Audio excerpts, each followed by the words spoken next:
sesuai apa yang dibilang kata Ustadz Maulana, pasti sumber dari masalah itu ya yang utama adalah ekonomi. Nah biasanya nih kan udah berpengalaman nih, saya juga butuh ilmunya nih, saya bapak pengantin baru nih. Selain ekonomi. Selain ekonomi itu apa aja sih Habib? Silahkan Habib. Bismillahirrahmanirrahim. Allahumma sholli ala Sayyidina Muhammad wa ala ali Sayyidina Muhammad. Yang menyebabkan gagalnya suami istri adalah yang pertama karena mereka tidak menjadikan Al-Quran dan hadis sebagai pedomannya. Diwajibkan bagi kita harus mengerti dan memahami aturannya Allah Subhanahu wa taala. Sehingga apa? Udah jelas landasan kita Al-Quran. Landasan kita hadis. Mengikuti aturan Allah dan Rasulnya untuk mendapatkan keberkahan dan ridhonya Allah, menciptakan rumah tangga yang sakinah, mawaddah, warahmah. Banyak di antara kita ini tidak mengerti dan memahami. Sehingga apa? Sehingga mereka tidak mengikuti aturannya Allah. Mereka tidak mengikuti aturannya Nabi besar Muhammad SAW.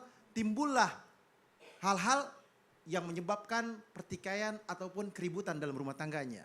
Yang kedua, cemburu yang berlebihan. Wah, zaman sekarang ibu-ibu nih cemburu gak sih Bu? Apalagi cemburunya yang gak dimasuk di akal. Ngapain sih WhatsAppan terus? WhatsAppan sama siapa? Itu mojok di depan ngapain tuh? Atau dia lagi di kamar mandi, ngapain sih di kamar mandi lama banget? Wah curiga. Cemburu boleh, tapi jangan kelewatan. Ketika kelewatan nanti akan bahaya. Suaminya emosional atau pasangan istrinya emosional. Akhirnya ribut. Rumah tangganya akhirnya berantakan. Nah terus apa lagi? Terjerumus di dalam kemaksiatan. Dia melakukan perbuatan yang tidak diridhoi oleh Allah Subhanahu wa taala. Dia narkoba. Narkoba. Dia minum minuman keras, khamar. Padahal khamar itu dilarang oleh Allah Subhanahu wa taala. Innamal khamar wal maisir wal ansab ritsun min amali syaitan. Enggak boleh. Dia khamar, dia lupa segala-galanya, dia galak sama istrinya, dia pukul dan lain sebagainya.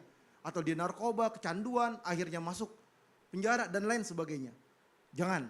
Summa na'udzu billah. Jangan sampai kita terjumus di dalam satu kemaksiatan. Sehingga apa? Menyebabkan rumah tangga kita berantakan. Apalagi ada ikut campurnya nih.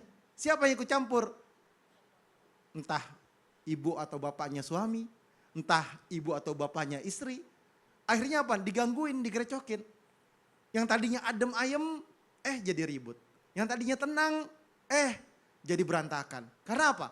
Karena faktor dari luar yang mempengaruhi rumah tangga tersebut. Terus apa lagi? Godaan Bu. Godaan bisa datang dari mana-mana. Godaan dari mantan. Atau godaan dari mana lagi? Pelakor. Atau godaan dari pembinor. Tahu pembinor gak? Perebut bini orang.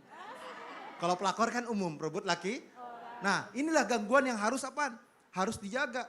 Kasih kepercayaan terhadap istrinya, kasih kepercayaan terhadap suaminya. Ciptakan rumah tangga yang sakinah, mawaddah, warahmah, cintai, sayangi, hormati. Sehingga apa? Sehingga kenyamanan di dalamnya.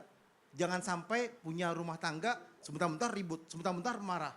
Ajak ngaji, ajak sholat, dekat sama Allah Subhanahu wa taala. Sehingga hatinya tenang, pikirannya tenang. Itulah sakinah, ketenangan, mawaddah, warahmah, kecintaan dan kasih sayang. Amin ya rabbal. Amin ya rabbal alamin. Jazakallah. Terima kasih Habib. Waduh, jadi ternyata bukan cuma ekonomi, banyak hal-hal juga yang harus diperhatikan dalam berkeluarga. Nah itu catatan buat saya nih, nanti saya bakal minta catatannya. Baik, selanjutnya.